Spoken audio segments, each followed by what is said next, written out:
இன்று என் quit smoking ஜேர்னியின் 8ஆம் நாள். வேலையில் இன்று சில பேரின் சோகத்தை பார்த்தேன். அவர்களுக்கு பர்சனல் லாஸ், டெத் அதை பார்த்தால் நான் கனெக்ட் ஆகிடுவேன். அதனால் எனக்கும் லோ மூட் வரும். சில நிமிஷங்கள் என் மனசும் டவுன் ஆயிடுச்சு. ஆனா திடீர்னு டியூட்டி ஹெக்டிக் ஆயிடுச்சு. ஸ்ட்ரெஸ், பிரஷர் எல்லாம் வந்ததால என் மைண்ட் அந்த சேட்னஸ்ல இருந்து ஷிஃப்ட் ஆயிடுச்சு. நான் ஒரு வாட்டர் மூட் ஃப்ளோவிங் ஸ்டேட்ல போனேன். அந்த ஹெக்டிக் டியூட்டியிலும் கூட நான் ஸ்மோக் பண்ணல. அது ஒரு பெரிய அச்சீவ்மென்ட். டியூட்டி முடிஞ்சு நான் ஆஃப்டர்நூன் லஞ்ச் எடுக்கல. அதனால பாடி டயர்டு, மைண்ட் ட்ரெயின்ட், கன்ஃப்யூஷன் அதுவும் இருந்தும் நான் ரூம் கிளீன் பண்ணினேன். இந்த வாரத்துக்கு என்ன பிளான் பண்ணலாம்னு நெனைச்சேன். ஆனா கடந்த 3 நாட்களாக நான் வீடியோ எடிட் பண்ணவே இல்ல. ப்ரோக்ராஸ்டினேஷன், கில்ட், கன்ஃப்யூஷன் இது கூட என் மைண்டை டிஸ்டர்ப் பண்ணுச்சு. இரவு 9 மணிக்கு பின் ரெய்னி, ப்ரீஸி வெதர் இருந்தது.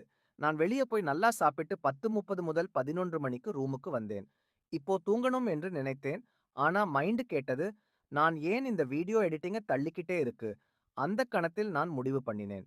அந்த பெண்டிங் 3 வீடியோக்களை அரை மணி நேரத்திற்குள் எடிட் முடிச்சேன். முடிஞ்சதும் நான் பீஸ்ஃபுல் சடிஸாஃபைட் இருந்தேன்.